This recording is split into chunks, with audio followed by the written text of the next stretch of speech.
Today's episode is brought to you by Jimmy. It's high noon.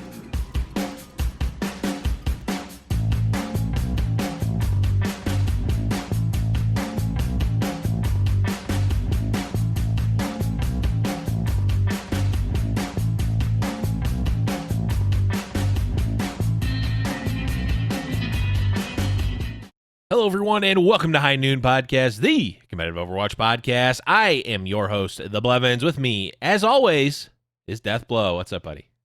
Not too much, my man. Been 2 weeks since we've gotten to sit down and talk Overwatch. Yeah. So how you been, my man? Been doing well, We obviously had Thanksgiving over the kind of over the weekend, so that was fun. There's bye weeks across the board. The Bills had their bye weeks. I was off of work for basically a full week. We had Thanksgiving. It was just a big old high noon bye week. This past week, which we take those.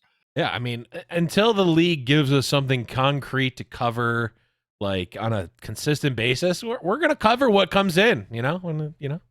Yeah, we may miss a few episodes. Listen, it's going to be a long off season, right? And it's just going to devolve into us, I don't know, making jokes and digging for hot takes and things like that. And we'd rather not go. That's a younger podcast scheme. We'd rather not go too deep down the that road of just making stuff up. So yeah, we may miss an episode here or there, but we're gonna make sure we stop back and catch you guys up whenever we do come back. I say that because obviously we've got Christmas and New Year's coming up, so I think it's safe to expect there's going to be an episode or two missing in the upcoming month or so. So keep an eye out for that. Keep an eye and an ear out for that. Of course, you can keep up with the show on Twitter at High Noon Podcast, as well as on Discord, discord.me/High Noon Podcast. So we talked a little bit about, oh man, I got like something in my throat. We talked a little bit about what we did with Thanksgiving. Did you do anything particularly fun or exciting, Death? No. There you have it. Yeah, no, honestly, we're our area is, as far as New York State goes, one of the worst for COVID. Yeah, we're infection rates and stuff red like that right now. Yeah, and I don't know what pushing red means exactly, but I know it sounds bad. And it means they are like, instead of more shutdowns. Yeah, instead of saying, "Oh, you shouldn't go out," they're saying, "Yeah, things are now forcibly closed." Yeah, they got to color code stuff. Yeah. For people like me to have any idea what's going on. And so my family kept it really limited. Basically, if you're not fairly isolated, and I'm still working from home through all this and everything like that. So it was basically my parents, me and my sister's living at home. So they were already kind of in the same quarantine bubble, et cetera, whatever you call it. Right. So yeah, it was very, very small, very quiet. And man, I do miss my nieces and nephews though. Like I don't see them very much with all this going on because they're like in and out of school, and you don't want to, you want to try to do as good as you possibly can. But I'm definitely missing seeing the kids and the family a little bit. Yeah, for me, it was much quieter than it normally would be on a holiday for me. Is my girlfriend's family is large and Italian, so normally Thanksgiving is, I'm not even exaggerating, like 20 to 30 people. And then maybe a handful of kids constantly running around. None of that this year, obviously. It was just a very small, it was literally just us and her immediate family. So I think it was like 6 or 8 people max. So kept it safe, which is good. But yeah, it's still, I mean, they're not my direct family, but I, have been seeing these folks, extended family, for years now, so it stinks, but it's the right thing to do, at least for now. Yeah. I still, I started dating my girlfriend very close after this all started. Yeah. I still haven't met her family. Like she's seen my family twice, and once was like as everything was happening, right, and stopped by, and it's just a really weird kind of situation. Yeah. With dating, but not being like, engaged or married or Right. something like that. Like how do you handle that? And it's just been very weird. So Yeah. getting a little tired of it in certain aspects. I mean, I don't Yeah. want to go back into the office. Don't get me wrong. I haven't lost my mind. I'm not a different guy. But we hope you're all keeping it sane and safe Yeah. and making what you can of it. But Oh, we're with you in the frustration aspect yeah. of things here. My office is in a different time zone right now, so I'm not going to be going to the office. So. Yeah. So yeah, let us know. You know, if you ever need to talk about stuff like that or anything, just want to, talk about how things have been going in the Discord. You know, we've got channels for off-topic stuff for sure. There's always people in there looking to chime in for better or for worse. But before we get into more of the roster changes, of course, make sure you're checking out Black Watch Report. They got a brand new episode that went up yesterday. If you're looking to stay connected, and honestly, Tier 2 is the most active scene right now, obviously with no Overwatch League at all. There's still Overwatch being played. There's still up and comers. I mean, there's still a lot of these rosters that are not filled out. If you want the initial touch into the future of potential Overwatch League pros, make sure you're following the Black Watch Report on their podcast feed. Okay, Death. Let's move on and let's move in, and I'll let you take this one, DP. Well, we're gonna just be basically updating. We obviously had a laundry list of updates to do in the middle of our break and the free agency stuff, and they haven't stopped coming in. So we just have a super long list of additional free agency moves that have been made. We're going to talk about each of them. Yeah. We are going to be starting with Chengdu. There's a couple reasons for that. The first is we don't watch Chinese contenders. We don't know a ton about these guys. And as a result of that, what we decided to do was sit down with one of the new signings from the Chengdu Hunters and see if we could have a little conversation with them and get to know them a little bit. Yeah. And that is Jimmy. That'll be coming up here very soon in just a couple of minutes. But I do just want to go through the list of signings that they have made. There's no releases here. They've got Jimmy, as I mentioned, Kaneki. Why am I doing this? This is your job. You're supposed to get these names. Okay, wrong. I can do it. I was just setting you up to lead us into the interview, but we'll do that afterwards. So mispronounce these names first, and I will say Jimmy a bunch because I know how to pronounce that. It's literally my name. Okay. So yes, like you mentioned, Jimmy has joined. I'm going to go with Kaneki as well, or Kane. No, I'm going with Kaneki. We're sticking to it. Brave of you, considering I already did it. I already pronounced that. Oh, I'm doubling down on Kaneki is what I'm saying. Nisha, formerly known as Illusion, Gaga, and Faraway 1987. Though that I believe in accordance with league naming rules, can't have the number. You can use numbers now? I hate it, and I don't get it. And also, I hate this name, and I hate that he left him in there. Like, you don't understand how the Blizzard BattleNet system works, where they're going to assign you numbers, even if you put numbers in. I don't know. It's a bad look for me. I'm sure there's a meaning for this. Yeah, no, this is awful. I say 1987, and to me that looks like a birth date because it's 1 year off of my own. He's 19 years old. He was born in 2001. So I understand nothing about this name. I hate it, and I'm also never saying the names. I'm thinking it's far away. I mean, I immediately look at it and I see Fairway because boomers and golf, right? Sure. So I'm thinking like Fairway 1987. I'm thinking some classic Arnold Palmer. Maybe some Phil. Actually, I don't know if I'm trying to think. I don't know who else. Arnold Palmer's the only person I'm confident was playing golf in 1987. I don't know if I can name any others that were probably. I'm gonna go out on a limb and say Phil Mickelson. I was thinking that too, but you never know. No. So he thinks his name was 1987, and then changed to Faraway. Then combined them. He'll double check. That's not a thing. You don't need to combine your names. By all means, let chat know. All I know is the name he's on is awful. Yeah, and I don't. It's awful. It. Yes. Like just. Oh yeah, I guess I'm 37 was in. Yeah.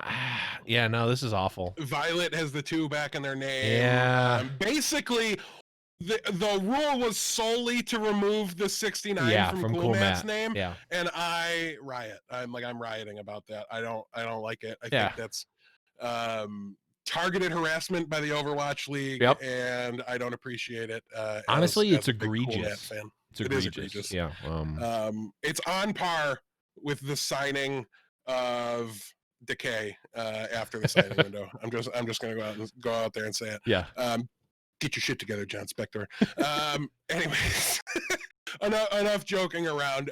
Fairway is the. We're gonna mispronounce that for as long as he's in the league. Yeah. On purpose. Hopefully he's a Brigetti Upsetty man. Brigetti. Yeah. He might be, because he is the flex support player for the team, and he comes from Team CC. Gaga or Ganina. Gaga. It's like lead speak. Just throwing it in there. I don't like it either. Yeah, no. Get the numbers out. I'm saying it. No numbers. Okay, boomer. No numbers. Also from Team CC, Gaga is.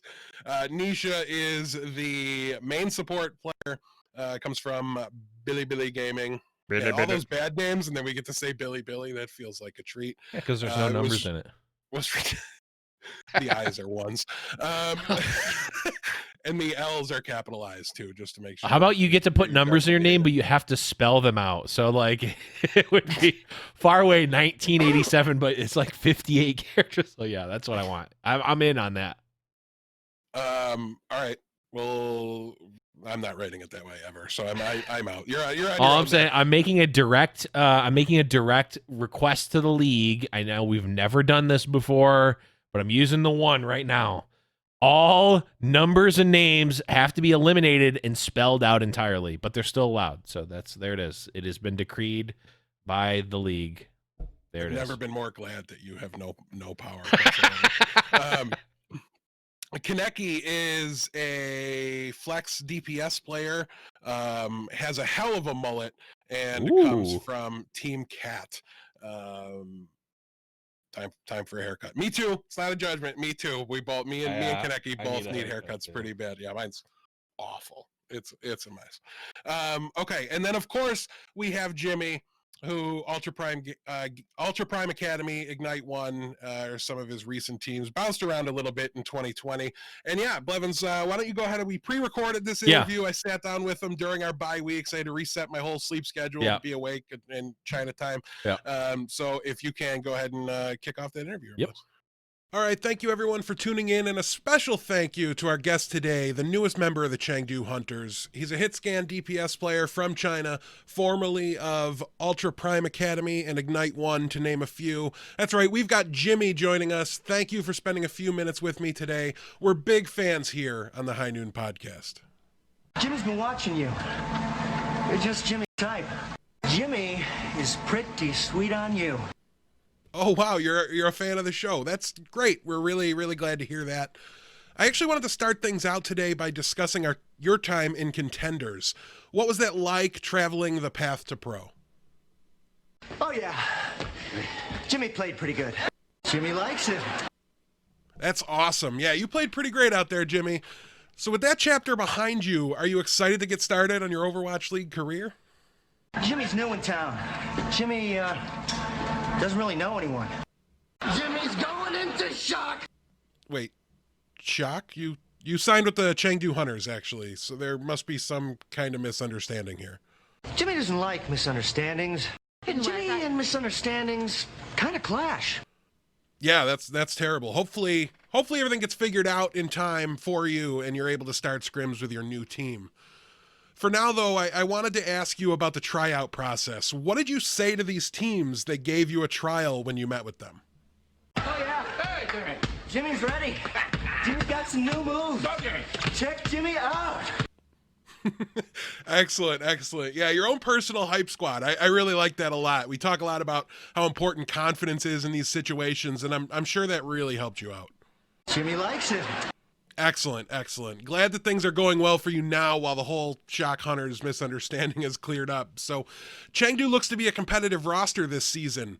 I wanted to ask you if you could tell me how you plan to handle that competition.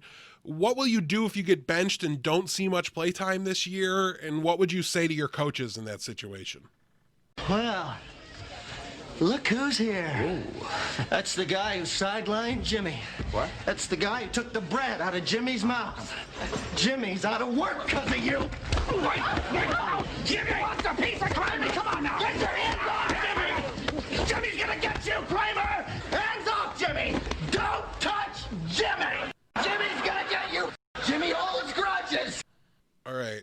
Well, I may recommend a different approach, but I think that does it for our short time with you today, Jimmy.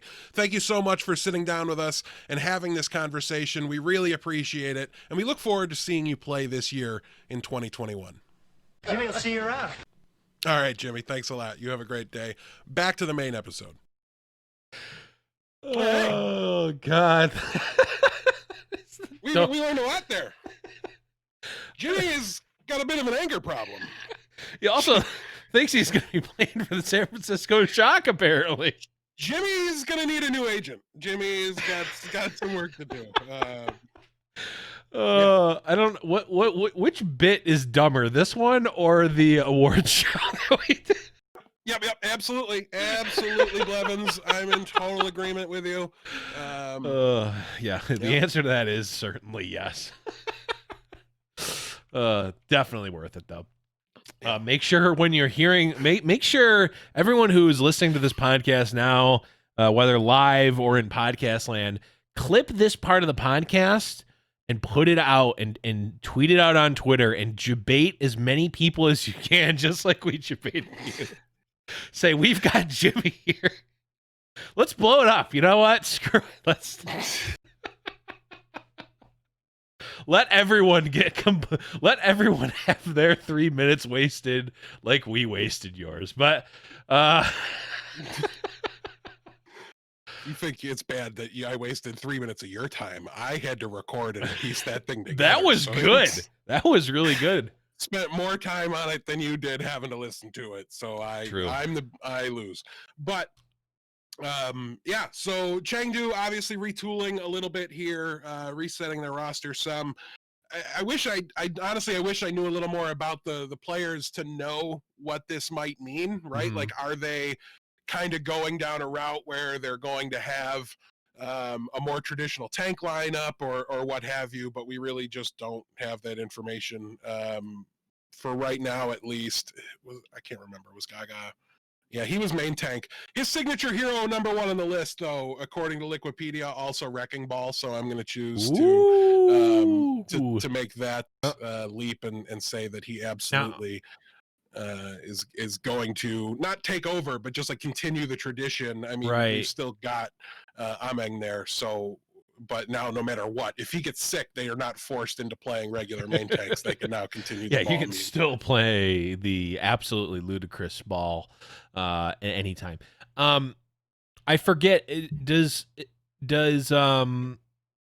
Chengdu? Do they still have the same coaching staff, or did they replace? According to now you're making me wonder if I have any idea what their original coaching staff was. Okay, well, if you don't have it off, I was just thinking because like it could be. I mean, they still have a Meng. They've got this new sort of core coming in. No, they let him go. They let him go. Yeah, that's right. Oh, Remember, because they brought in one of their old former coaches who left previously, Rui. So he has come back, and yeah, back in September, they released most of their coaching staff. Right. So I'm wondering if it is just it's just a Meng that just wants to play and flexes on Wrecking Ball, or if it's we've got a new coaching staff in and we are going to be taking this a completely different approach. I don't know. I'm curious, but it would be. It would be interesting if they're going a completely different direction, yet they have 2 Wrecking Ball mains on the team. That would be pretty funny. Yeah, I mean, it is. I mean, we talked about this on the other roster episodes. Like, It's a kind of an exciting time to have a new team, like a new core come in, especially after last season where they did well, but not obviously they weren't they weren't really a contender at all. Maybe closer to contenders than Overwatch League, but you need to shake things up if you didn't do too well, and this is certainly shaking up the roster for Chengdu. So Yeah, even if you want to be that gimmick team that has that weird play style or whatever, right. like there's still going to be metas where you reckon you should be able to recognize that you're a bad fit, that Right. you need to be able to play, and even if it's not the meta and you need to just go full on with what everybody else is doing, you need to have a different tack or a different approach. Mm-hmm. And hopefully this kind of gives them that ability, but we'll have to wait and see. I know there was a lot of interesting and fun talent that was coming up through Mm-hmm. the Chinese scene, and the game is very, very popular there. So I think it's a game that attracts the best esports Right. talent Mm-hmm. in that area, in that region and country. So I think that Chengdu will be a team to really look out for, as they really seem to be trying to build around that talent and, Yep. and use that talent instead of going elsewhere for it. So. Yep, absolutely. Okay, let's move on now and talk about Shanghai, who has a fewer number of additions, but there is at the very least one that is really opening some eyes for sure. So, um, to start it off, Shanghai have parted ways with Stand One. Molly has joined the Shanghai Dragons, and Erster, formerly of the Atlanta Reign, has joined the Shanghai Dragons. Death, what do you take from these changes from Shanghai? Nothing too surprising here. I am a little surprised. I'm surprised they let go of Stand One. Acquiring Fate, having a new main tank, even with the experience with the coaching staff that he has, and I'm sure confidence that he'll be able to join, contribute, and be a good fit. Mm-hmm. I'm surprised they didn't keep it back up around one they're Right. comfortable with. No, he was instrumental and important to them in the end of season when they needed the Roadhog. I believe he was the one playing the Roadhog for him there. So they found ways to use him a little bit, but at the end of the day, the actual success of the Shanghai Dragons is likely to be determined by Fate. So keep him in there, let him roll. Like it was going to be a long leash Fate had to, if there was Right. some issues or growing pains after making that transition. So I think that's great. Molly is, man, I just keep thinking of Brimstone from Molly, like every time. Molly! It's the only voice I hear that with. Molly, I don't necessarily expect to be a big impact player for for the team. Mm-hmm. Lee Jae-gon is phenomenal and not going to be losing their job anytime soon. Am I blanking? Is Molly flex support? Didn't really see. Yes, flex support. I'm sorry. So either way, Izzyaki not going to be leaving that stage. Very, very good player. I would be surprised to see Molly take that over. But Erster is very likely to have a very big impact. Mm-hmm. This is a team that lost Diem and Ding. Needed to revamp their DPS core. I'm a little upset that Erster's going somewhere with a very difficult path to playtime. Mm-hmm. Are you going to bench the MVP? Are you the San Right. Francisco Shock levels of confident that you can just do that and it'll be fine? Right. Very possibly, but I don't expect that to happen. I think really the one role where I could see that being the case is if we do find ourselves in a Genji meta.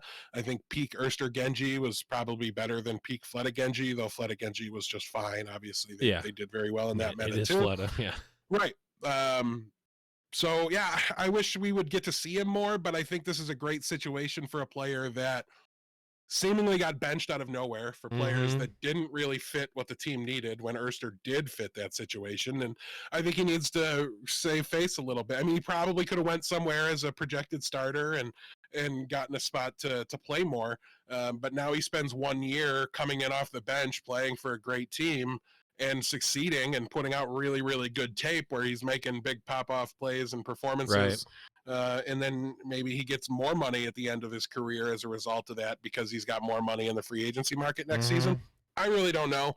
I'm always, when it's not a team I like and root for, I don't like to see them stack talent on their bench like this, just because I want the league to be as competitive as possible. So I selfishly want them to be spread out. So thumbs down on this one for Shanghai, unless you care whether or not they win, and then it's a really, really great signing for the team.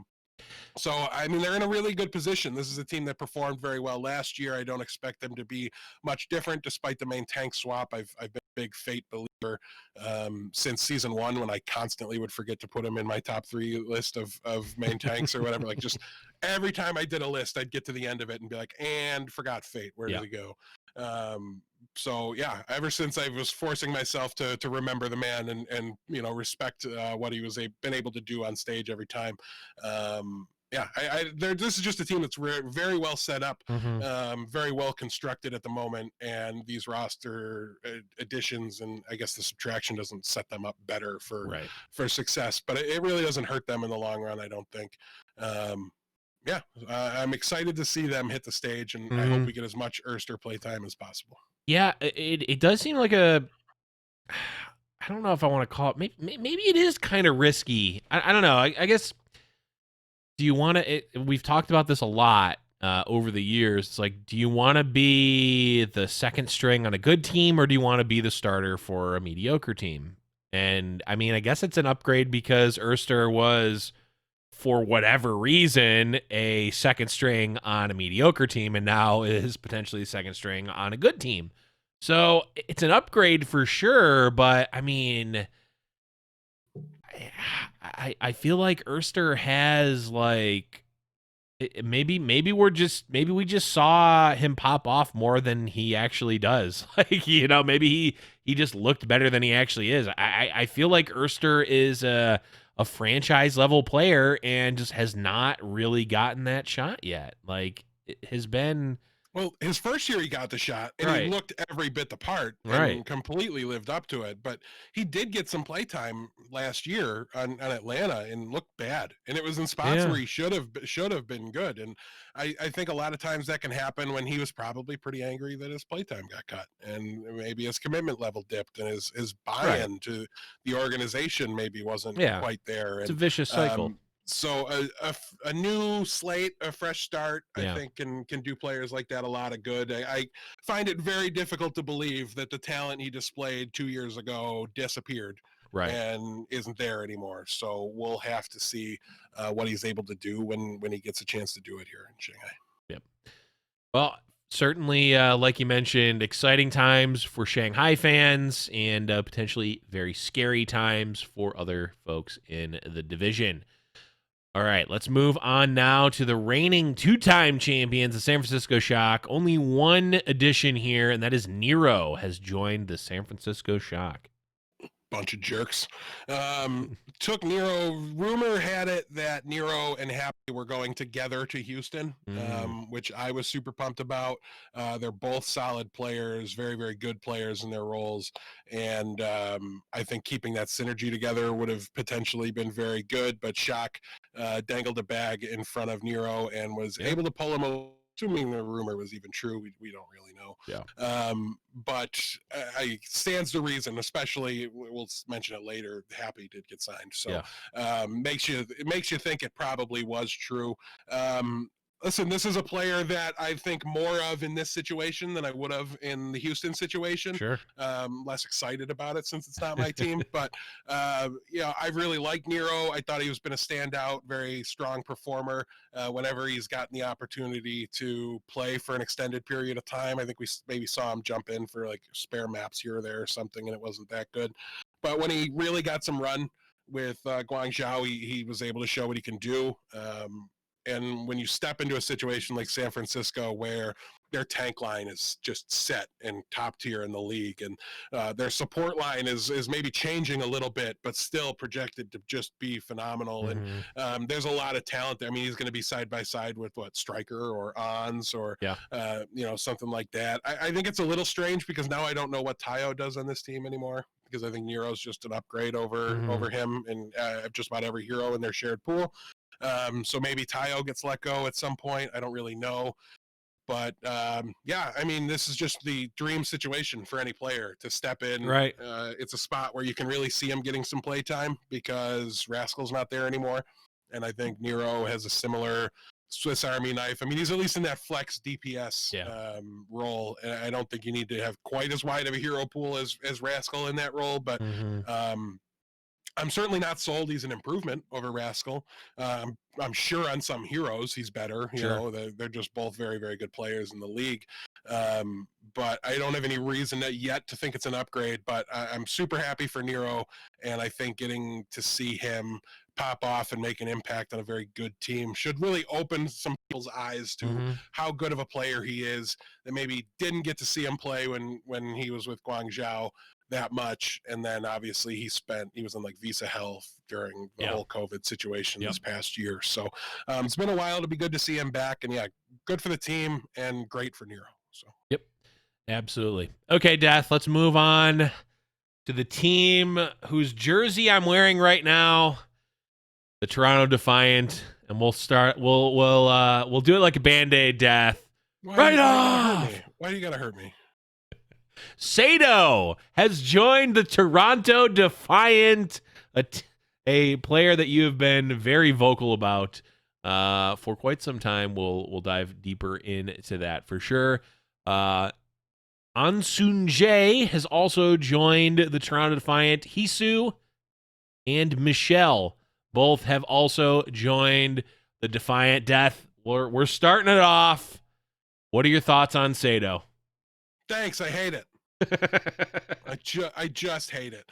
I'm sure most people are expecting me to go off on another rant, and I did that last week, and I take nothing back yet, right? Because now what I will say is the Sato signing here is indicative of beast effort. Like they're telling me that they're really, really trying to put together a good team. I just don't happen to agree with the consensus opinion on this player.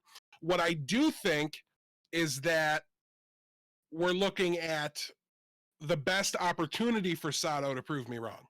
Right.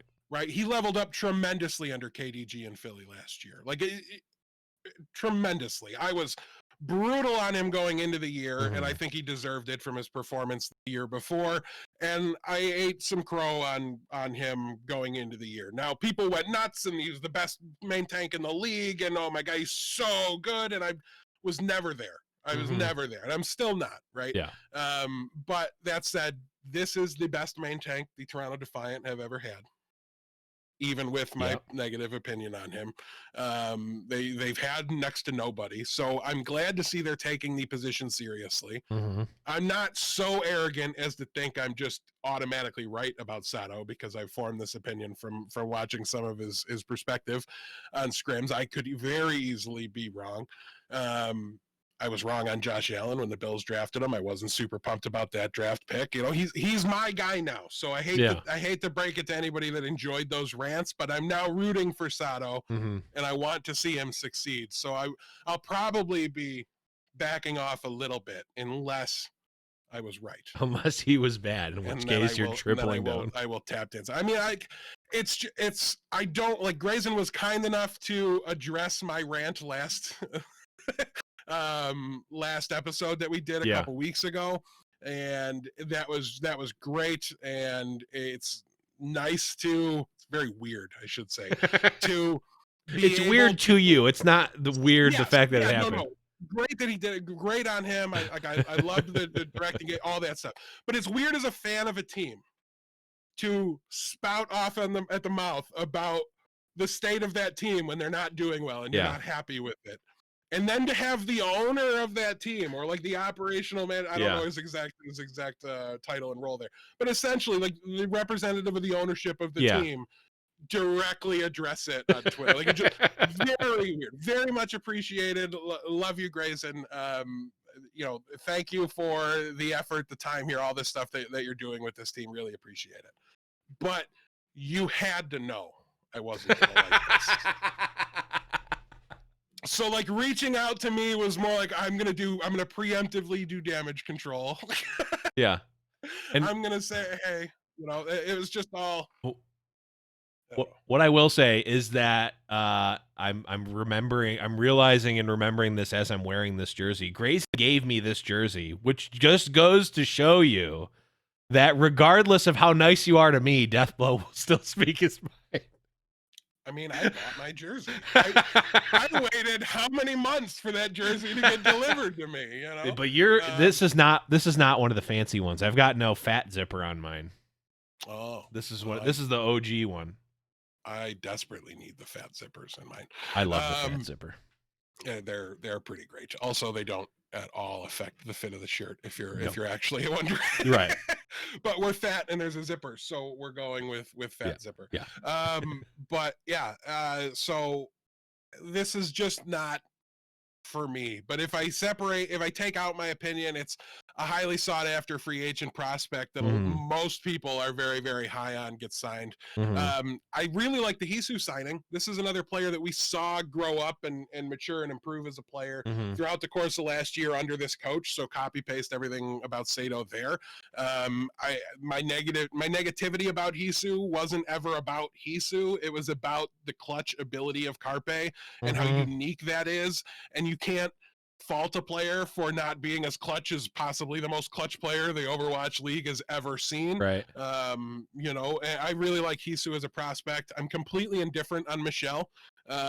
This tells me that Seoul was just wrong and weird last year when they refused to play him and just did the two main. Clearly, the guy still wants to compete. He still wants to play Overwatch and be in the league. And Seoul just opted to run two main tanks because, you know, that's not done and didn't really succeed ever. I mean, it didn't completely blow up in their face, but like they were 50-50 record, right? Like they were 500 and just like a whatever team and got hot in the playoffs. I don't know.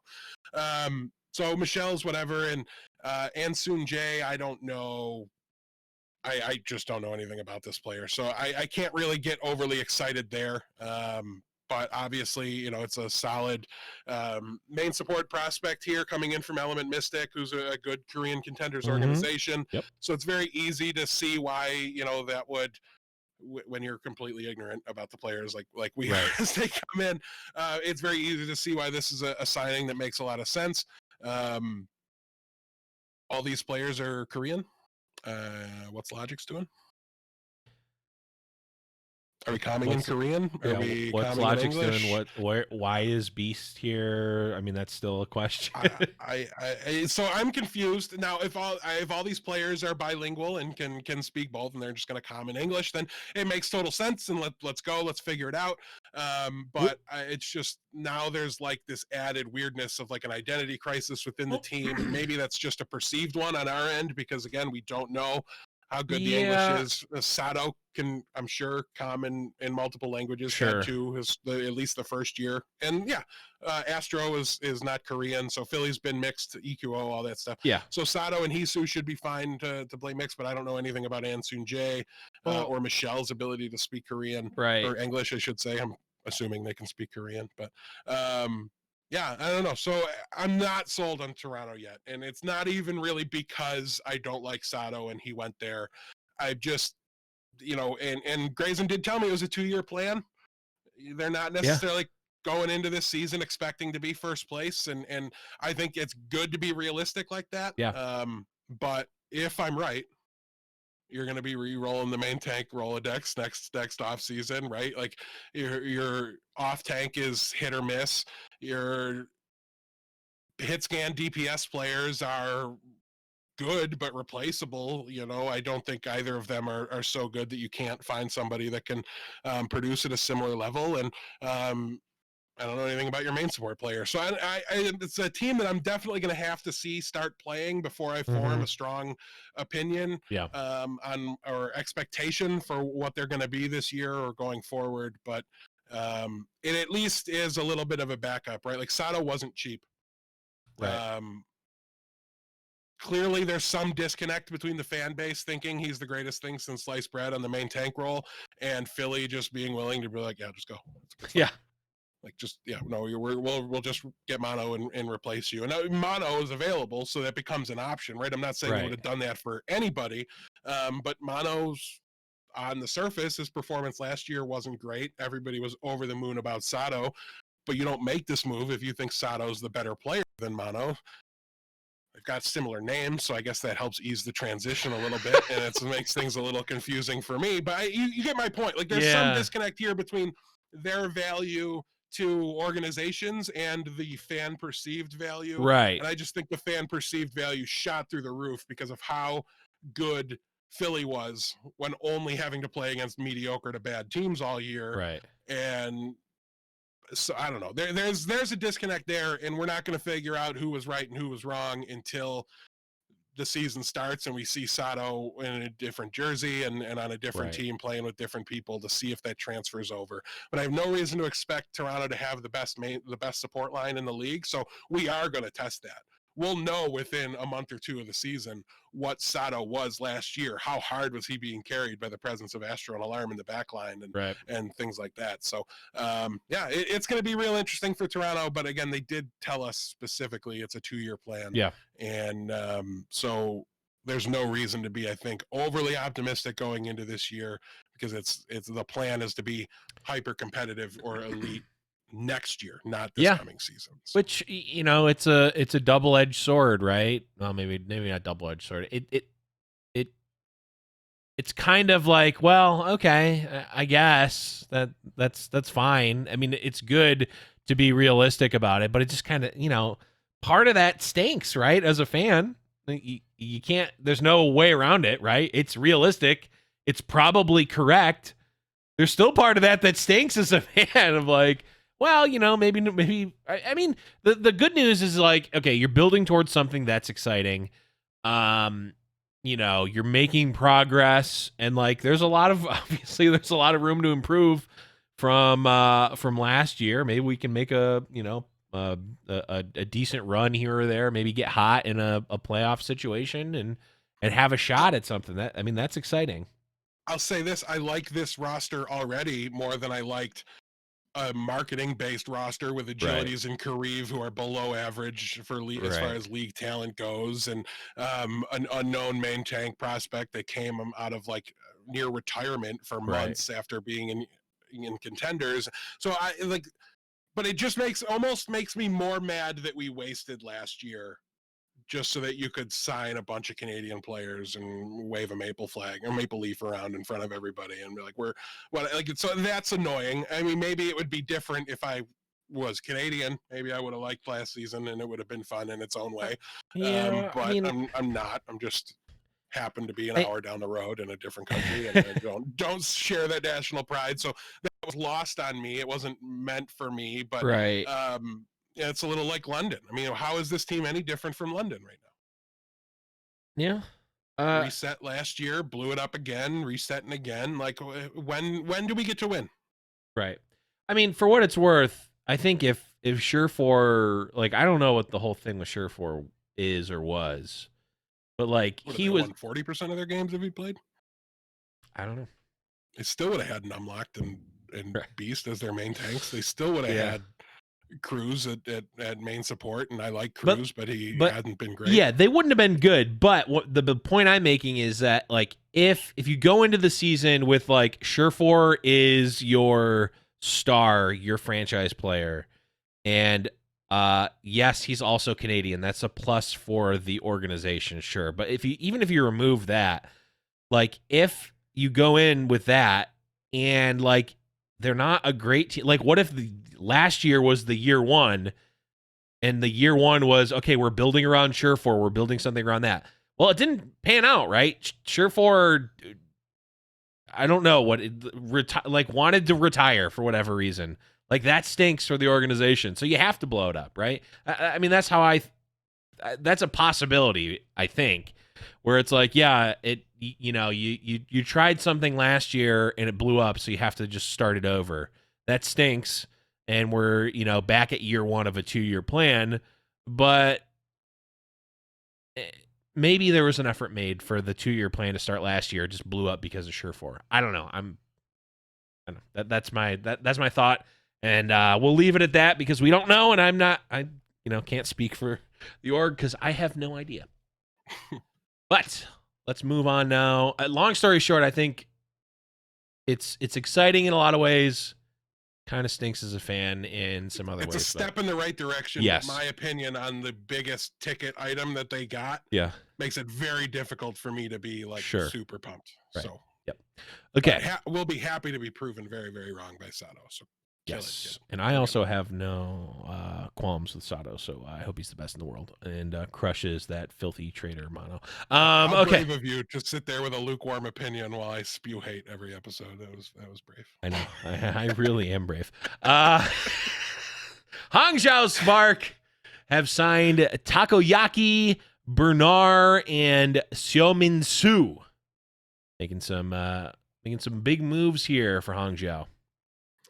Yeah, Xiaomin Su is a player we know from their time in Vancouver. Yep. He's been around a little bit. I don't think is a crazy special talent or anything like that, but again, this falls squarely under the new home, new opportunity, fresh start kind of a situation. And obviously the way he left the league with the team just kind of disbanding says you want to see him get that additional shot.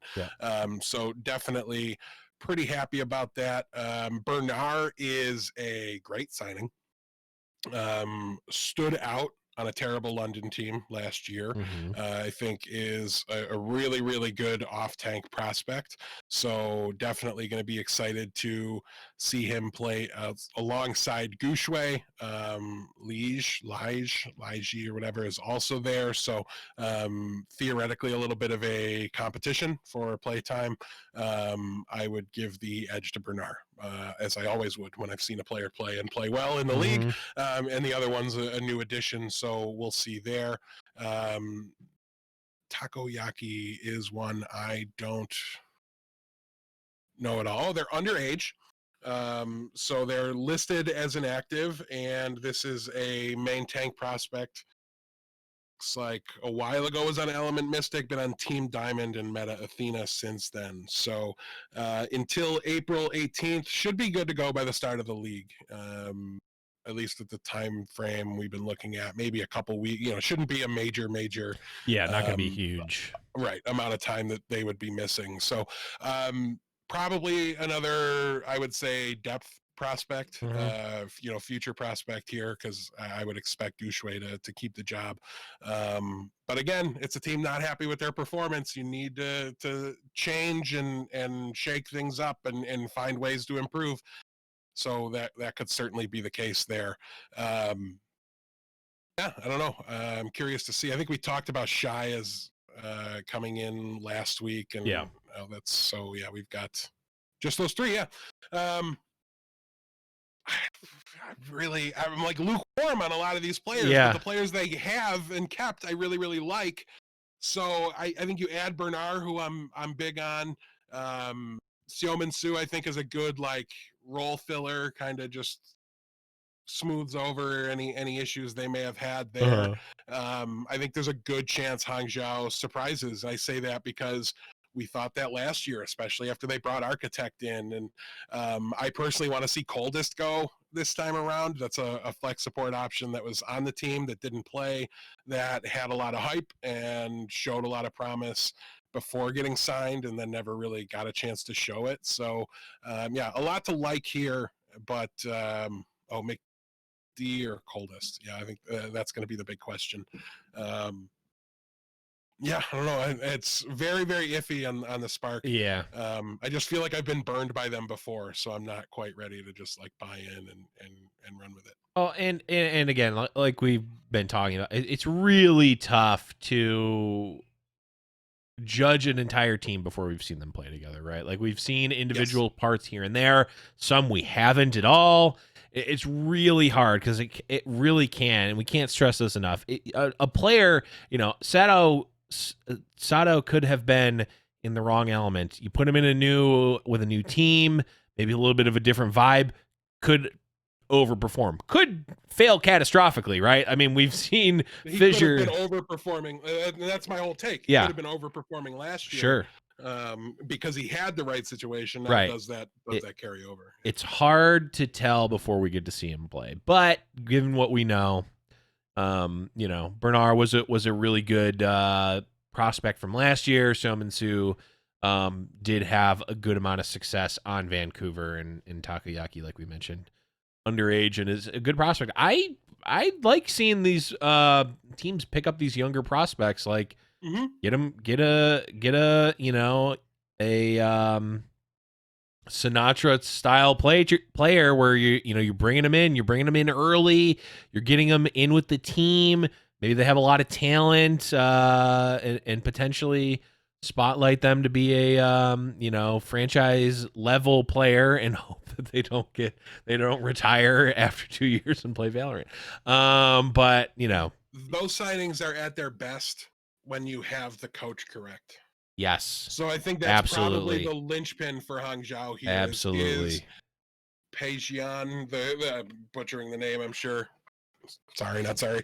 But are they the correct guy? Are they the ideal coach? Are they the right fit for the team and the roster? And I really do make a lot of comparisons of Overwatch and football, and it's because I think as far as esports go, Overwatch is one of the most team-centric, like teamwork, not combination of just throwing the 5 most talented players onto the stage doesn't just do that for you. You can't. It's very difficult to solo carry in football, and the same thing is true with Overwatch. So I think there's a lot to that, and one of the things I really do, and it's part of my frustration with not having more information about coaches and more ways to judge them and grade them and things like that, is that I think getting the combination right of like maybe a group of players that work well with a coach. It doesn't even necessarily matter if the coach is very smart, very good at putting together a game plan. If the players just don't mesh well with their style and all this, like I think you have to get it right. There is a formula to it. And I think that'll really prove to be the actual deciding factor. Because looking at the Hangzhou roster, there's a lot of talent there. And there's a lot of known talent. There's a lot of young talent. There's a lot of role players on the squad. There's 3, 4, 6, 11. They're 11 out of 12. So there's a lot to work with here. And if the coach is really 12, the inactive is the 12th. So they're a fully formed roster at the moment, which we like. We've been long proponents of that. You don't always know what you're going to need in hero pools, 2-2-2 lock, all the things that have changed. New game you mode need to be inclusive. We could be talking about a new game mode and 10 new characters and all these things by the time next season comes along. So there's a lot to like about Hangzhou's setup, and then there's their past performance, which makes you think that maybe did they do enough? We're gonna find out. Yep, for sure.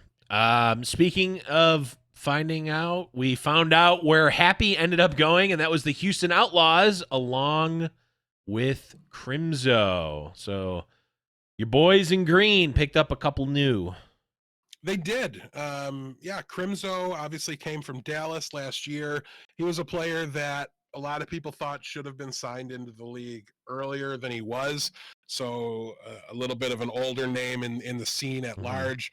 But I thought stood out and performed pretty well in Dallas. And if you remember Dallas's season last year, it was a tire fire. They had people quitting. Like it was a nightmare. And Crimzo kind of walked into that and just like, the meme we love of the dog sitting in the room that's on fire. Like, this is fine. And just kind of nose down, did his job and did it pretty well. And you could see the improvement as the season went on. I'm fine with a Crimzo signing here.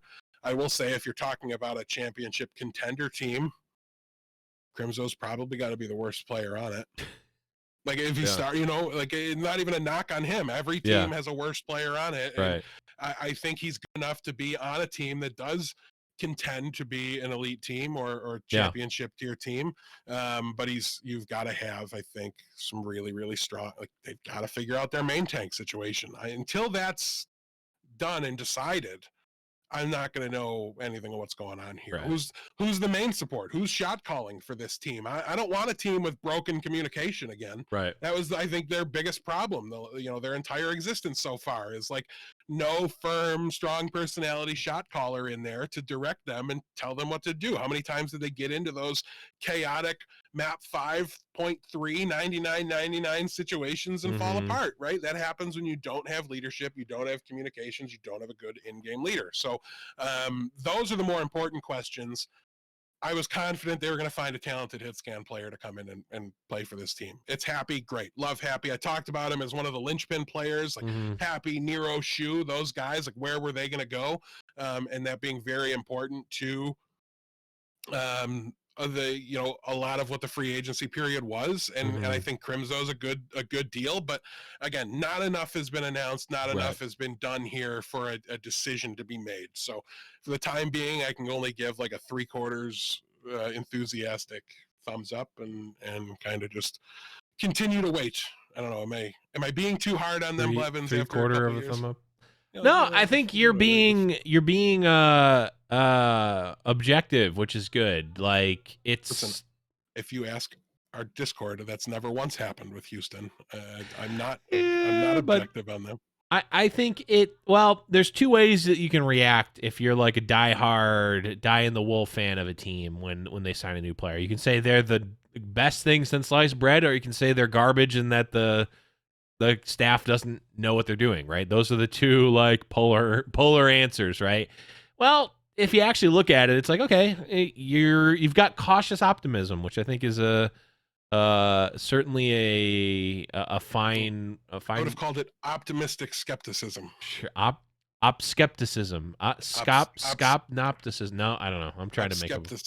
Yeah, we'll workshop it. Maybe next episode we'll get a word for it. opscopticism. There we Hopefully go. we just have signings to Yeah, hopefully we just have make our signings. decision. So we don't have to waste time doing this. But yeah, I mean, still an unfinished picture there for Houston. Still, right. There's still a few spots that are unknown. Right. Yeah, there's still Most of quite a them. bit. Yeah, I figured.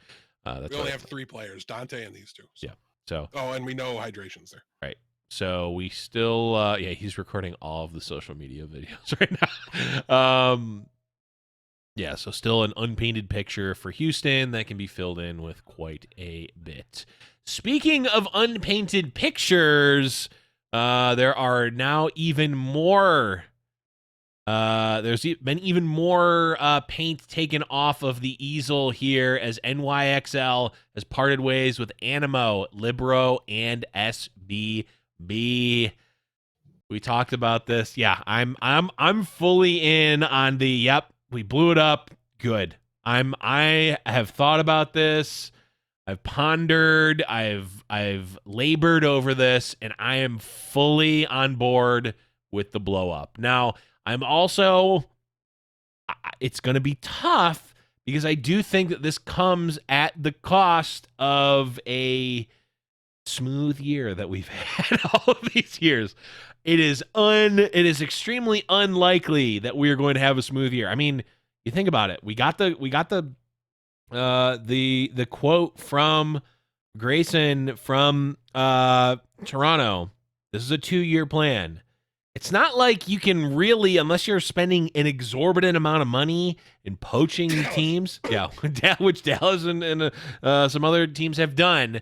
But like, and New York certainly could do, but like it's not, unless you're doing something crazy like that. It's not like you can be like, well, instead of the 2-year plan, we're gonna do a 1-year plan and just be better instead. Forehead. It's like, no, you kind of have to like. There's a reason you do the 2-year plan, and it's not because you like the number 2 better than 1. Like you got to start somewhere and build because you're not. It's hard to unless you're just taking an entire team and moving it and maybe changing the coaching staff or You got to get lucky to do that. you got to get lucky. You got to have the full team intact, but you need to field the roster and you need to, start building from something. And then, the year after you can add on to that and make it better. So it is certainly, I saw a lot of social posts, from 5 Deadly Venoms and the Waypoint Cafe folks, Root Bear, posting a lot of thank yous and whatnot, specifically for SBB and Libero. Not as much Animo, but he wasn't the OG. He was a later addition, but even so, budget arc. yep. Budget arc. A lot of folks had a lot of, and I mean, let's be honest. SVB was the captain of the team. He was the face of the team for its existence. So it is certainly going to be a new era for NYXL, for better or for worse. I'm bought in. Regardless, I'm bought in that it is going to be better. It just might take a little bit more time than we're used to. I do not think that we're going to come in and be dominant this year, which is sad, but also, it is what it is. Not much you can do about it. Yeah, it's going to be a bumpy ride. You Yeah. know, I love to throw Harry Potter references in there, so that's an obscure one. Hopefully, you guys caught on to. But this is exactly what I called for them to do. I think last episode is I just want them to cut these players. I think there's a laziness, for lack of a better word, that really kind of creeped into that roster. And I'm sick of you just getting to just say 5-0 every time their name comes up in prediction. I'm sick of that, because they were it's going to continue. They're good enough that you could keep doing it, and like it wasn't so wrong that you were like shamed for it. And yeah, now that's going to be gone. So I'm pretty sure it's just Jonak left. That was the piece I wanted them to keep and build around. And spoiler alert, 2 of the 3 players we just announced they let go are going to be talked about as being picked up elsewhere. So I'm excited to see what they do. And I think Libero, I don't know if we talked about this on air or maybe after the fact or something. I was talking about Rascal potentially being like a hyper valuable piece going into this new year. If the new game's out and there's 10 new heroes, that wide hero pool might be artificially more valuable than it's been in the past. And I think Libero represents a very similar thing. I don't know that I'd want him to be my starting flex DPS player on my roster if he was to sign with Toronto or Houston. But at the end of the day, there's still something there for all these players. So I hope we see them all get re-signed, and I hope they all make Blevins cry, as they've now all become traders. They are all filthy traders. Yeah, filthy. I have Libero not yet. He's a defector. Right. But he's not a trader. That's true. That is true. He's not an active trader yet. Yeah, unless he goes to specifically Toronto, he will be, in fact, a filthy trader. I don't take the graceful exit like many of the other NY fans have, and like showing their appreciation. No, once they leave and they go to another team, get them out of here. It's like I never had them. I've got a Reddit argument from 3 months ago. I resurfaced after they let him go, where they were talking about how Libero's a top 5 or whatever DPS player in the league. And I'm like, looked every stat, like bottom 10, bottom 15. I'm like, how? It's arguable that Libero wasn't a top 5 anymore. DPS on NYXL. Right? Like, not even to be sarcastic about it. Like, it's funny, but like, it's just the truth. So I made sure to go rub their nose in that, because I remembered that when they let him go. But yeah, and Nixel fans so far just seem to be like broken about this. Like, they're so delusional about what the team still is in its old configuration that I think most of them still tend to think they could have run it back and been championship contenders next year. And I don't think anybody within the organization believed that anymore. If they did, they wouldn't have done this. Right. So but they're just a big giant question mark now. Like literally one player, which is Jonak, who might be washed, to be honest. Right. I think if there was a player that they were going to keep, he would be the one. But we talked about this, I think, a couple episodes ago, where it was just like, I could see just the full nuke, the full revamp of the team, which this basically is, but you're keeping, I guess, Jonak. I mean, the one guy that's shown the MVP peak, right? Like, it's hard to release that, right? Knowing that they might realize that potential on the stage opposite you again, right? It's very, very difficult to let that go. But I want to see them bringing it back up for him. Absolutely. I want him to feel competition. If it's going to feel different for Jonak, he can't be the only flex DPS player on the roster. Right. He's got to be fighting for playing time with somebody, even if he wins it all, which I would almost expect, unless it was a very, very impactful signing. Right. The presence of somebody else there, that constant threat, I think might be needed to get him to realize, okay, this is a different team. This is a different environment. Things are going to work differently here. So I think you can keep him and maybe try to capture that that magic again, and then also instill in him that, hey, we've reset. Like, Yep. I know you're still in New York, but like this is a completely different team. Yep. So yeah, I'll be excited to see what they do with the roster. But man, now you're on board with me of like your team's waiting and being slow to announce things. Yeah. So you're just nervous because any of the players that you Yeah. liked that got signed, you feel like you lost something, Right. or and it's just like, it doesn't have to mean it's bad. It doesn't have to mean there's so much talent Right. still out there. Mhm. There's whole rosters that are empty. New York, Houston, like there's Yeah. massive holes in a lot of these teams and plenty of talent to fill them up. But it just feels bad when like Dallas has rolled out the world beater, the dream, Mhm. what you wish your team would do, even if it's lazy, Yeah. what you wish your team would do. And then you're just like, well, we've got Jonak still, so Yeah. get hyped. But yeah, there's no hurry for any of these, so it's not a Right. bad thing, but it feels bad as a fan. Yeah. It is both exhilarating to know that there are up to 11 additional players that could be added to your team, but it is also horrifying knowing that there are up to 11 more mistakes that can be made by the organization up until that point. So, speaking of, no, I'm not going to use that transition. We're going to move on here and talk about the Washington Justice, who have a good number of changes that have happened since our last episode. First off, they've parted ways with Stitch, as well as Janu and Aim God. Bebe has joined the Justice, as well as Closer, Fury, and Rhea. So a couple of subtractions and a couple of additions. Yeah, and one of these things is not like the other ones. Man, the releases are whatever, right? We Yeah. kind of half expected this and wanted them to do it. Though it's funny to me, they put out tweets at the start of this whole process talking about how important consistency is and we need to keep the blah blah blah blah blah, and then they just cut everybody. Which was right, but it's just like, it goes to show when teams say things and we don't believe them, things like this is why. Yeah. Right? Because it's so important it starts from the top and it ends at the top because we're cutting everybody and we're getting rid of these scrubs and then we're going to get more. So, yeah.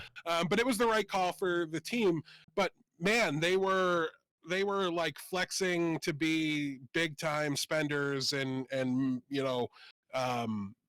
were doing massive things, right? Decay was huge. Mag was enormous. Mhm. Fury on the list. He's the one that's not like the other one. Great. Closer? Baby? Rhea? Like what are you now? I don't understand. Like, not like any of these players are bad. Closer. I've become pretty disenfranchised with Closer. Yeah. In his time in Dallas. Now, main support, hard to judge, tends to look like the team does. I get that. But I mean, they're gonna have a great support line or great tank line. Great tank line. Yeah. If Mag pans out even to be 3/4 of what he's hyped up to be, he's gonna be great. Yeah. We know Fury's great. But are they going to even get healed? I don't know. Like, Bebe and Closer to me is so lackluster and uninspired that it just like there's like a dividing line halfway across this team, and it's phenomenal, and then it's underwhelming, and I think it's all just going to work out to be an average team. Now, if the regions are split, they might be this year's Philly. Right. They could very well have a phenomenal record. And people will start hyping them up as one of the best teams. And then when you combine the regions and make them play against only the best teams in the league, they just fall flat on their face and don't compete. I think that's very likely, a very likely kind of scenario. But overall, this is dramatically better than anything Washington has put out in their history. Their fans should be pretty pumped. Everybody was signed, according to the rules within league guidelines at the appropriate time. That is good. That's all great. And a lot of positive steps for the Washington Justice organization going on right now. But then they just closed it off with these just whatever. Yeah. I mean, maybe they signed backups first. Maybe it could very well be the case, but until they announce something else, Right. and they've announced so many things that it's hard to Right. imagine that there's a ton more coming. Right. Yeah, maybe they should have just done those guys first, right? Because if it was like Closer Well, and yeah. Bebe, and then they were like, but we've got Meg and we've got, and Yeah. I've just gone that and Fury, here you go. Maybe recency bias would have just left me hyped, but now I'm just sure. Like I Yeah. wanted to jump on board and be like, yeah, Washington is going to be so good. Like I buried my anger about the decay sign, and that's in the past. I'm gonna always make snide comments about it. Yeah. But now I just can't. I'm just left in limbo with this team, like and it's a little disappointing. But I guess not everybody can be Dallas levels of spend happy and just go buy whatever you needed. But I mean, if Closer's Moth instead, and like I'm trying, Bebe was Shoe, right? Like if they take those two pieces from the Gladiators, holy smokes, they would be off and running. They would be Dallas too, right? Like just slight, maybe. I hesitate to even say less exciting than Dallas. Right. They could have been right there with them, and instead I'm just like, whatever. Yeah, meh. But we'll see. I mean, there could still be changes. There still could be some. I don't know. Well, we'll see. And there's more than enough talent here. There's reasons to be excited, and they've got the whole signing window next year to make additions if some of these guys don't work out. They've got a month after the signing window next year to continue to make inexplicable changes that nobody thinks is right, unless you own a jersey of theirs. Then so they've got time, even if it's not the correct answer. They've got time to make 2021 their year, even if this isn't the roster that does it. So I mean, honestly, if you now is the time to get very specific players that you want. But if you're not sure the direction you want to go, or you want to like start a core, get some backups in to play with them, like you want to, unless there's someone that is being contested right now by other teams, you're better off waiting, right, to see how they pan out. Maybe not. At least that's a possibility. But we've got a couple more teams here to talk about. 3 to be exact. First is Philly, parted ways with Hisu. We talked about Hisu before, and Shockwave has joined the Fusion. Any thoughts on Shockwave, Death? I love Shockwave.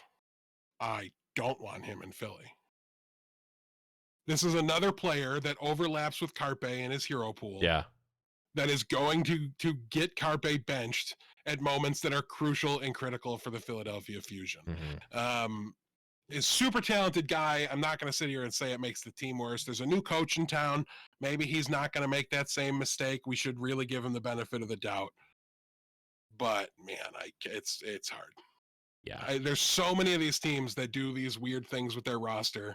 Mm-hmm. I'm guessing because they just have never played a sport in their life, and they don't understand like the momentum, the clutch factor, the playoff magic, the sports magic stuff we talk about. And we talk about it with this bit of mysticism because there's no ability to quantify or identify it, that just, it's just something that happens. Yeah.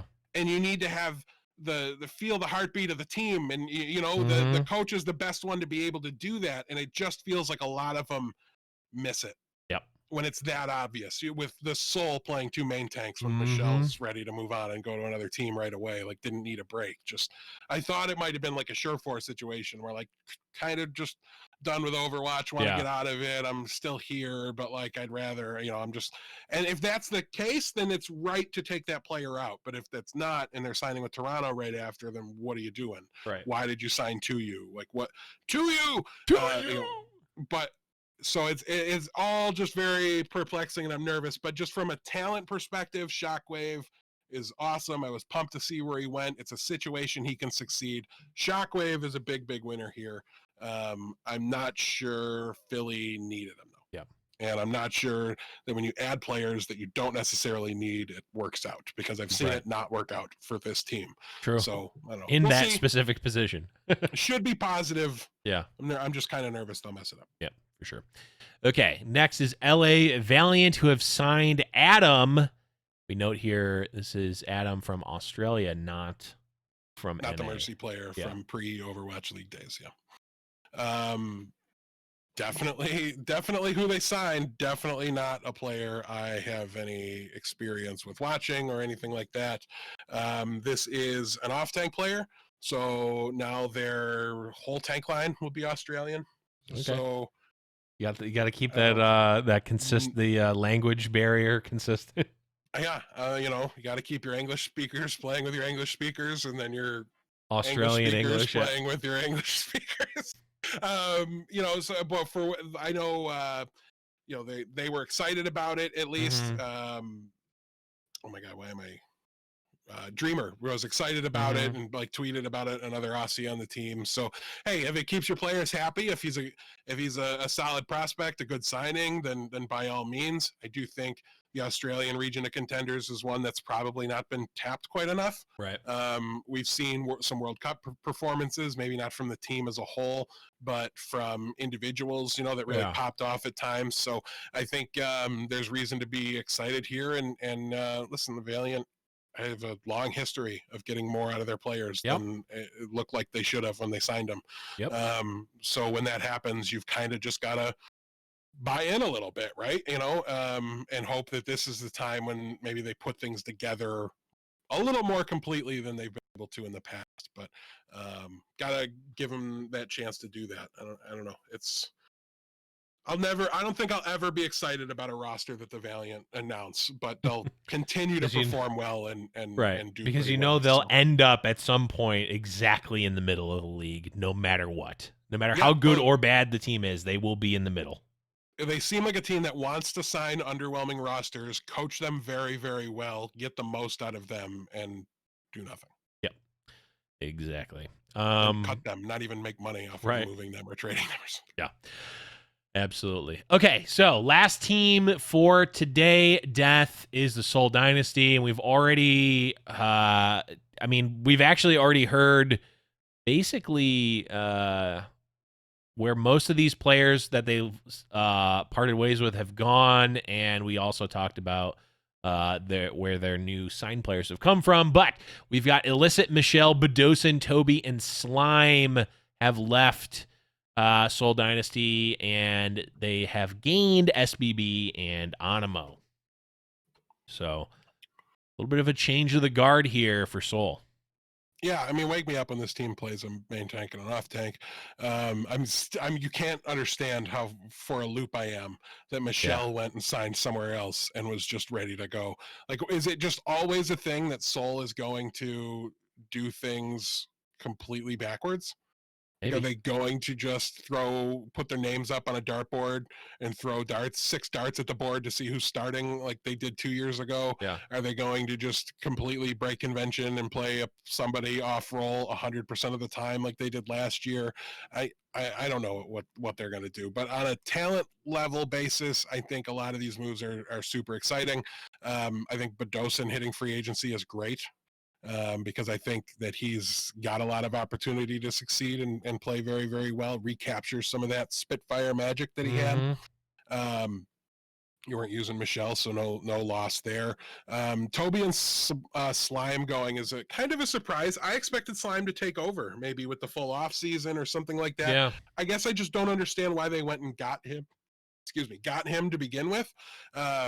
So there's a little confusion there. Illicit wasn't really impactful. And then as far as the signings go, Animo's a great addition if you're losing your main support and you need to bring somebody in. I think he's looked very, very good with New York. I don't know how impactful he is. Is he the IGL? Did they let that go? Do they need that? Maybe that was part of some of their issues last year. So I think there's reason for optimism there. And then SBB comes in and is either a really great locker room scrim kind of a guy that can really help coach up some of the players from on the roster, serve as a backup, or he takes some playtime from Fitz and he actually gets on the stage. And I don't think Fitz should be viewed as good as he played. He was a very solid performer for this team, stepped it up, overperformed what I thought he'd do going into the year. But I don't think his spot on the team is locked and loaded. I think if SBB's still got it, he's still got it, and he'll probably win that job. But I think there's a lot of value to a player like SBB on the roster and not on the stage as well. So I think that's a really, really strong signing from them. Regardless of whether or not it's a big on-stage impact, it will impact the roster and their performance tremendously over the years. So all things considered, good from Seoul, other than my inability to comprehend what they were doing with their tanks last It's not year. just you. It's No one knows true, what they're doing, including them. but it's also not relevant anymore, I guess, right? Yeah. Because they're moving on. Yep. They're turning over a new leaf, and I can't remember if we talked about them signing an off tank previously. I'm looking at the roster now. Marvel Fits, Profit, Gesture, Creative. Oh, 2U remains there. He is designated. 2U is a two-way, but he does remain technically on the roster. So as far as coaches go, is there a head coaching change? Join date? No, it's still Chengdu. Been there for every questionable decision they've ever made that I didn't agree with. So I will Seeing be a pattern. Cautiously pessimistic because there will be enough talent that they'll scare me, but I don't think they're going to suddenly become an elite team under that coaching group. I don't think so either. Certainly, I mean, they need to, at this point, show us that you can do the correct thing with your roster at least one time, and maybe we'll start to believe you play and you perform well. Their mistakes seem to come when they submit the roster to the league and join the lobby. So absolutely. But that is going to be it for today's episode. Death, anything else before we get going here? Go Bills. Go Bills has been called. That is going to be it. Thank you, everyone, for listening and watching.